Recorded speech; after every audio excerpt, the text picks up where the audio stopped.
Hello students, welcome to our channel. Students, आज हम बात करेंगे हिस्ट्री के चैप्टर नंबर 2 की। चैप्टर नंबर 1 हमने पहले कंप्लीट कर लिया है, जिसके अंदर हमने उसकी समरी पढ़ी थी और साथ ही साथ हमने उसके किए थे टेक्स्ट बुक के क्वेश्चन आंसर्स। तो आज की इस वीडियो में हम चैप्टर 2 रीड करने वाले हैं, जो कि है फ्रॉम ट्रेड टू टेरिटरी, यानी व्यापार से साम्राज्य तक। तो अगर आप हमारे चैनल पर नए हैं तो इस चैनल को प्लीज सब्सक्राइब कर लीजिए। यहाँ पर हम आपकी हिस्ट्री का पूरा सिलेबस यहाँ पर हम कंप्लीट कराएंगे। तो आइए बढ़ते हैं सबसे पहले चैप्टर की तरफ। ब्रिटेन ने किस तरीके से भारत के ऊपर अपना राज किया, इसको हम दो पार्ट्स में डिवाइड करेंगे। एक पार्ट तो होगा औरंगजेब से पहले, मीन्स जो मुगल का जो लास्ट जो पावरफुल एम्परर था उससे पहले, और एक पार्ट होगा उसके बाद में क्या चीज़ें हुई हैं। तो टॉपिक नंबर 1 हमारा यहाँ पर होता है कि ईस्ट इंडिया कंपनी इंडिया में कैसे एंटर हुई। तो सन 1600 में यानी 1600 में ईस्ट इंडिया कंपनी ने अपनी ब्रिटेन की जो महारानी थी एलिजाबेथ फर्स्ट, उससे एक चार्टर हासिल कर लिया, और जिसके तहत उसको एक छूट मिल गई कि वो इंडिया में आकर और एशिया में आकर वो अपना कारोबार कर सकती है। और साथ ही साथ उसे ये भी छूट मिल गई कि ब्रिटेन की कोई और कंपनी आकर उसके साथ में कंपटीशन नहीं करेगी। ईस्ट इंडिया कंपनी के साथ एक अच्छी चीज़ ये हो गई थी कि ब्रिटेन की कोई और दूसरी कंपनी आकर उसके साथ कंपटीशन नहीं कर सकती थी। लेकिन ये जो डॉक्यूमेंट था ये ब्रिटेन की रानी ने लिखा था। अब इसका मतलब ये बिल्कुल भी नहीं था कि यूरोप का कोई और कंट्री भी आकर वहाँ पर बिजनेस नहीं कर सकती। इट मीन्स ब्रिटेन के पास कंपटीशन थे यूरोप की दूसरी कंट्रीज के साथ में। जब तक इंग्लैंड इंडिया में आ पाता उससे पहले ही पुर्तगाल का एक नाविक था जिसने कि इंडिया के सी रूट की खोज कर ली थी। याद रखना, वास्को डी गामा ने 1498 में भारत के समुद्री मार्ग की खोज की थी। कई बार क्या हो जाता है कि क्वेश्चन आ जाता है कि इंडिया की खोज किसने की, और हम लोग ऑप्शन लगा आते हैं कि वास्को डी गामा ने, जबकि ऐसा नहीं था। वास्को डी गामा ने सिर्फ और सिर्फ सी रूट की खोज की थी। अब प्रॉब्लम ये थी कि सारी कंपनी एक ही चीज़ इंडिया से खरीदना चाहती है। इंडिया का जो बारीक सूती कपड़ा था, जो यहाँ के मसाले थे और जो रेशम था, वो यूरोप की मार्केट में बहुत ज़्यादा फेमस था। इनकी मांग लगातार बढ़ रही थी, मार्केट में कंपटीशन भी बढ़ रहा था, और इसके साथ ही क्या होता है, जब भी कंपटीशन कभी भी हाई होगा तो जो प्रॉफिट है वो हमेशा लो होने लगता है। तो अब क्या हो गया कि कंपटीशन हाई है और जो प्रॉफिट है वो लो होने लगा। तो ऐसे में जो कंपटीटर कंपनीज थी वो आपस में लड़ाइयाँ करने लगी। अब इनकी लड़ाई किस तरीके की होती थी, कोई किसी का पानी का जहाज रास्ते में रोक देता था, कोई किसी का पानी का जहाज डुबो देता था, कोई उसको रोक कर उसको लूट के ले जाता था। तो मतलब कुल मिलाकर ऐसा हुआ कि यार इस तरीके से बिजनेस तो नहीं किया जा सकता। तो ऐसे में क्या होता था कि अब सारी कंपनी को अपना जो भी सामान है उसको किलाबंद करके रखना पड़ता था। मीन्स उसको एक किसी एरिया में उसे ब्लॉक करके रखना पड़ता था। अब जब ब्लॉक करके रखेंगे तो ऑब्वियस बात उनको एरिया भी चाहिए होगा। तो वहाँ की जो लोकल जो पॉलिटिक्स थी, मीन्स जो वहाँ के जो लोकल राजा महाराजा थे, वो लोग भी काफ़ी इसके ऊपर ऑब्जेक्शंस उठाने लगे। अब आता है अगला स्टेज, जहाँ पर ईस्ट इंडिया कंपनी बंगाल में हुगली नदी के किनारे अपना बिजनेस शुरू करती है। तो ये बिजनेस इन्होंने शुरू किया 1651 में। 1651 में पहली कंपनी लगाई किसने? अंग्रेजों ने, यानी ईस्ट इंडिया कंपनी ने। कहाँ पर?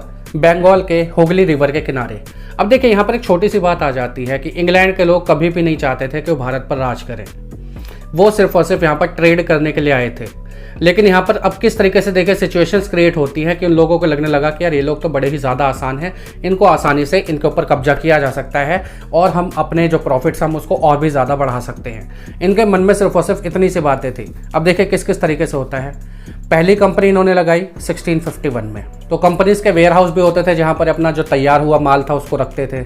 वेयर हाउस के आसपास इन्होंने क्या किया, अपने ऑफिसर्स की कॉलोनी बना दी। वहीं पर जो इनके साथ जो बिजनेस करने वाले लोग थे उनके भी छोटे छोटे वेयर हाउसेस वहाँ पर इन्होंने बनवा दिए। और एक तरीके से देखा जाए तो उसके चारों ने किलाबंदी सी कर दी, और उस किलाबंदी में वहाँ पर अपने सिपाही भी रख दिए अपने ही सामान की सुरक्षा के लिए। जैसा कि मैंने आपको बताया कि क्या होता था कि जो दूसरी कंपनीज थी वो क्या करते थे कि कंपटीशन में किसी भी कंपनी को कुछ भी नुकसान पहुँचा सकती थी। तो अंग्रेजों ने अपने आप को बचाने की कोशिश की और उन्होंने आसपास में किलाबंदी करनी शुरू कर दी। और फिर क्या होता है, 1698 में इन्होंने जो मुगल ऑफिसर्स थे उनको रिश्वत देकर जो वहाँ के 3 गांव भी खरीद लिए। 3 गांव की इन्होंने जमींदारी ले ली। उसी में से एक गांव था कालीकाता, जिसको आज हम कोलकाता के नाम से जानते हैं। और इसके साथ ही उन्होंने जो मुगल सम्राट था औरंगजेब, उसको भी इस चीज़ के लिए तैयार कर लिया कि आप हमें बिना टैक्स के यहाँ पर बिजनेस करने देंगे। अब कंपनी क्या कर रही है, कंपनी चाह रही है ज़्यादा से ज़्यादा इसको प्रॉफिट मिले। अब प्रॉफिट कैसे मिल सकता था? ज़्यादा से ज़्यादा रिबेट ले सकती थी, ज़्यादा से ज़्यादा डिस्काउंट ले सकती थी वहाँ की लोकल गवर्नमेंट से। तो इसने उसी बिजनेस पर काम करना शुरू किया। अब यहाँ पर एक दिक्कत आती है कि ईस्ट इंडिया कंपनी ने तो परमिशन ले ली थी औरंगजेब से कि भैया कि हम टैक्स नहीं भरेंगे, हम फ्री में काम करेंगे यहाँ पर। लेकिन कंपनी के जो ऑफिसर्स जो अपना खुद का भी बिजनेस कर रहे थे उन्होंने भी मना कर दिया कि भाई हम भी टैक्स नहीं देने वाले। तो अब ऐसे में जो बंगाल का नवाब था उस समय पर मुर्शीद कुली खान, वो विरोध क्यों नहीं करता। अब ये जो बिजनेस है ये लड़ाइयों तक कैसे आया। 1707 में जब औरंगजेब की डेथ हो जाती है तो उसके बाद जो बंगाल के नवाब्स हैं वो अपनी पावर को दिखाने लगते हैं। तो मुर्शीद कुली खान के बाद में अलीवर्दी खान और उसके बाद सिराजुद्दौला खान, ये लोग बंगाल के नवाब बने। ये सारे के सारे पावरफुल लोग थे। तो इन्होंने क्या किया, इन्होंने अंग्रेज़ों की जो पॉलिसीज़ थी, जो इन्होंने औरंगजेब से छूट ले रखी थी, उन सारी चीज़ों के लिए मना कर दिया कि हम नहीं जानते जी, हमें कोई मतलब नहीं, हमें क्या चाहिए, हमारे बंगाल को हमें ज़्यादा से ज़्यादा पैसा चाहिए। ठीक है, तो अब कंपनी इसका विरोध करने लगी। कंपनी क्या करती है कि नहीं भाई, हम तो टैक्स नहीं देंगे, हमने तो अपने राजा से लिखवा लिया था। और ये लोग कह रहे नहीं, आपको टैक्स देना पड़ेगा, बंगाल के पास पैसे की कमी है। तो अब इस चीज़ पर ना इन लोगों के बीच में कॉन्फ्लिक्ट होने लगे। अब कॉन्फ्लिक्ट में क्या होता था, कंपनी को ज़्यादा किलेबंदी नहीं करने दी जा रही थी, कंपनी अपने खुद के सिक्के बनाना चाह रही थी, वो सिक्के नहीं बनाने दिए जा रहे थे। तो ऐसे में इन दोनों के बीच में ना काफ़ी ज़्यादा प्रॉब्लम्स क्रिएट हो गई। नवाब तो कह रहे हैं कि जो कंपनीज है ये हमें टैक्सेस नहीं दे रही हैं, कंपनीज कह रही हैं कि ये हमारे काम में टांग अड़ा रहे हैं। तो ऐसे में अब क्या होता है, अब जो है इनके बीच में टकराव हो जाता है और जो सिचुएशन आ गई थी वो हमारी आ गई सीधे सीधे लड़ाई की। अब हमारी लड़ाई आती है सबसे पहले बैटल ऑफ प्लासी, यानी प्लासी का युद्ध। प्लासी का युद्ध कैसे होता है देखिए, 1756 में अलीवर्दी खान की डेथ हो जाती है और फिर जो बंगाल का जो नेक्स्ट नवाब बनता है वो बनता है सिराजुद्दौला खान। सिराजुद्दौला ऑब्वियस सी बात है बहुत ज़्यादा पावरफुल बंदा था, तो उसने कंपनी को सीधे सीधे मना कर दिया था एक एक चीज़ के लिए। तो अब कंपनी के सामने जो थी वो टकराव की स्थिति आ गई थी। अब कंपनी भी टैक्स नहीं देना चाह रही है, नवाब चाह रहे नहीं भाई हमें पैसा मिले। तो अब ऐसे में क्या हुआ कि सिराजुद्दौला ने क्या किया कि वो ईस्ट इंडिया कंपनी की एक फैक्ट्री होती कासिम बाजार में, उस पर वो 30,000 सैनिक भेजकर वहाँ पर आग लगवा देता है। वहाँ के जितने भी इंग्लिश जो अफसर्स होते हैं उनको अपने कब्जे में ले लेता है, वहाँ के किले की घेराबंदी खुद कर लेता है और साथ ही साथ उनके सारे ना हथियार छीन लेता है।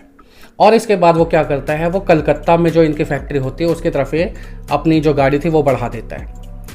अब जब अंग्रेज़ों को पता चला, यानी ईस्ट इंडिया कंपनी के बाकी लोगों को पता चला, तो उन्होंने क्या किया कि उन्होंने मद्रास में रॉबर्ट क्लाइव के नेतृत्व में अपनी एक सेना यहाँ पर भेजी। कहाँ पर? कोलकाता में।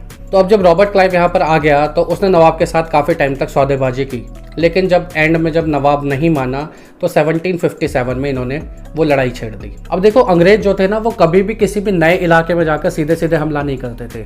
वो क्या करते थे, पहले वहाँ पर जाकर वहाँ के आसपास के सिचुएशंस को देखते थे, वहाँ रैकी करते थे, वहाँ देखते थे कि कौन सा बंदा जो वहाँ की जो शासन है या जो वहाँ का जो राजा है उसके खिलाफ में है, उस बंदे को ये पकड़ते थे और उसको अपने साथ में मिलाते थे। तो यहाँ भी इन्होंने ये किया था कि जो सिराजुद्दौला का एक सेनापति था मीर जाफ़र, उसको इन्होंने अपने झांसे में ले लिया। अब मीर जाफ़र ने क्या किया, जब इन लोगों ने लड़ाई की तो मीर जाफ़र ने अपनी सेना सिराजुद्दौला के साथ नहीं भेजी। किस शर्त पर? शर्त सिर्फ इतनी थी कि अगर सिराजुद्दौला मर जाता है या सिराजुद्दौला हार जाता है तो हम मीर जाफ़र को नवाब बना देंगे। तो इस लड़ाई में सिराजुद्दौला हार गया और उसको मार दिया गया। अब जैसा कि अंग्रेज़ों ने वादा किया था, उन्होंने मीर जाफ़र को अपना नवाब बना दिया। अब राजा को हमेशा राजा बने रहने के लिए, यानी नवाब को हमेशा नवाब बने रहने के लिए अपनी प्रजा की बात भी माननी पड़ेगी। तो अंग्रेज़ों को कभी कभी जो उनकी कंपनी था उनके वो विरोध कर देता था। अब ये विरोध जो था ये अंग्रेज़ों को गवारा नहीं था। तो जब मीर जाफ़र ने कंपनी का विरोध किया तो उसको हटाकर मीर कासिम को नवाब बना दिया। फिर जब मीर कासिम परेशान करने लगा तो 1764 में बक्सर के युद्ध में मीर कासिम को हराया है और मीर जाफ़र को दोबारा से नवाब बना दिया। अब नवाब के साथ में कंडीशन रख दी थी कि नवाब आपको हमारी कंपनी को 5 लाख रुपए पर मंथ देने होंगे और साथ ही साथ जितने भी हमारी सेना है उनका खर्चा आपको उठाना पड़ेगा और ज़्यादा इलाके में आपको हमारी कंपनी को डेवलप करना पड़ेगा। अब 1765 में जब ये मीर जाफ़र की डेथ हो जाती है तो अंग्रेज़ों का जो हिसाब किताब था वो बदल गया। अब उन्होंने क्या कहा कि नहीं यार, अब तो हमें खुद नवाब बनना पड़ेगा। तो आखिरकार 1765 में कंपनी को ही बंगाल की दीवानी मिल जाती है। अब जैसे इनको दीवानी मिली, इनकी एक बहुत पुरानी प्रॉब्लम थी वो सॉल्व हो गई। अब वो प्रॉब्लम क्या थी कि जब इस कंपनी को ट्रेड करना था तो इसे भारत में कोई भी चीज़ खरीदनी है तो कुछ देकर करना पड़ेगा, क्योंकि पहले बार्टर सिस्टम चलता था। तो ये क्या करते थे, सोना चांदी वगैरह देकर ये यहाँ से सामान खरीद कर ले जाते थे। अब प्लासी की लड़ाई के बाद से जो ब्रिटेन से जो सोना आता था वो अब कम होने लगा। क्यों? क्योंकि जो वहाँ के जो नवाब थे वहाँ से इनको पैसा मिलने लगा और अब जब कंपनी खुद ही दीवान बन गई है तो अब वो भी चीज़, इनकी प्रॉब्लम बिल्कुल पूरी तरह से सॉल्व हो गई। अब इन्हें पैसा अपनी तरफ से बिल्कुल नहीं देना था। तो अब क्या हो गया, ब्रिटेन से इन्हें पैसा नहीं मंगाना पड़ा और साथ ही साथ जितनी कमाई वो यहाँ पर कर रहे थे तो यहाँ पर उसी कमाई से अपनी सारी सेना को और अपनी कंपनी के सारे खर्चे वो यहाँ पर आराम से चला सकती थी और साथ ही साथ अपना प्रॉफिट भी कमा सकती थी। नेक्स्ट टॉपिक में क्या होता है कि कंपनी के जो अफसर हैं वो खुद नवाब बन जाते हैं। अब प्लासी की लड़ाई में क्या होता है कि बंगाल में जितने भी नवाब बनते थे उन लोगों से ये लोग ज़बरदस्ती गिफ्ट ले लेते थे। गिफ्ट यानी नजराना ले लेते थे, यानी उनसे कोई ना कोई रिश्वत ले लेते थे किसी भी काम के बदले में। खुद रॉबर्ट क्लाइव ने भारत में बेहिसाब दौलत अपनी जमा कर ली थी। जब रॉबर्ट क्लाइव 1743 में इंग्लैंड से मद्रास आया था तो उस समय वो 18 साल का था और 1767 में जब वो 2 बार यहाँ का गवर्नर जनरल बनने के बाद वापस इंग्लैंड गया हमेशा के लिए, तब इसके पास में उस समय पर 4,01,102 पाउंड थे। और काफ़ी इंटरेस्टिंग बात तो यह है कि जब ये सेकंड बार जब ये गवर्नर जनरल बनकर वापस आया था तो इसको भ्रष्टाचार से निपटने की जिम्मेदारी सौंपी गई थी।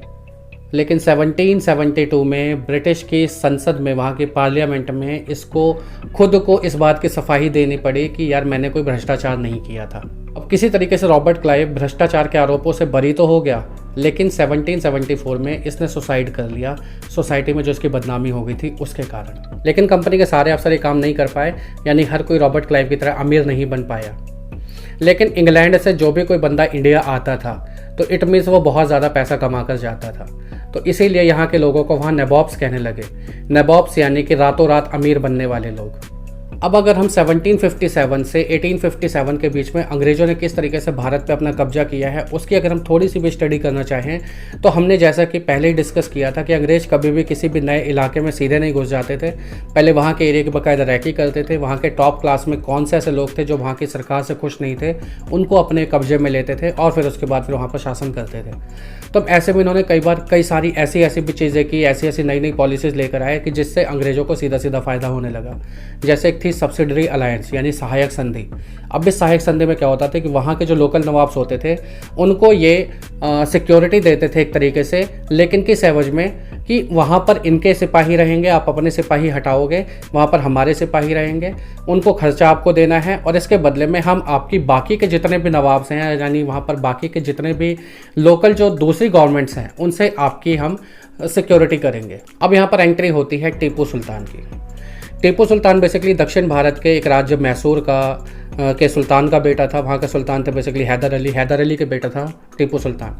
ये दोनों के दोनों लोगों के पावर के साथ में जो मैसूर था बहुत ज़्यादा ताकतवर बन चुका था और मैसूर की रियासत से ही जो ईस्ट इंडिया कंपनी थी वो काली मिर्च और इलायची खरीदती थी। अब टीपू सुल्तान ने क्या किया कि मैसूर के जो पोर्ट्स थे वहाँ से इन्होंने चंदन की लकड़ी और ये जो मसाले जो जाते थे इन पर रोक लगा दी और उसने भारत में जो फ्रांसीसी जो व्यापारी थे उनके साथ में अपने संबंध स्थापित किए और उनकी मदद से अपनी सेना को थोड़ा सा मॉडर्नाइज कर लिया। अब जब ऐसा होता है तो जो अंग्रेज़ थे वो बहुत ज़्यादा गुस्सा हो गए, तो उन्होंने क्या किया, उन्होंने मैसूर के ऊपर 4 बार आक्रमण किया। क्यों? क्योंकि उन्हें लगता था कि अगर यहाँ पर इस बंदे ने आवाज़ उठाई तो आगे चलकर हमारे खिलाफ हर कोई आवाज़ उठाएगा। तो 4 बार युद्ध हुआ, लेकिन जो आखिरी लड़ाई थी 1799 के श्रीरंगपट्टम में, वहाँ पर टीपू सुल्तान हार जाता है और मैसूर का जो राज था वो वोडियार जो वहाँ के शासक, जो पुराने जो शासक थे, उनको दे दिया और साथ ही साथ उनके ऊपर सहायक संधि यानी जो सब्सिडरी अलायंस जो था वो थोप दिया गया कि अब हम आपकी रक्षा करेंगे, आप अपने सैनिक हटाओ और हम अब आपको सिक्योर करेंगे बाकी लोगों से।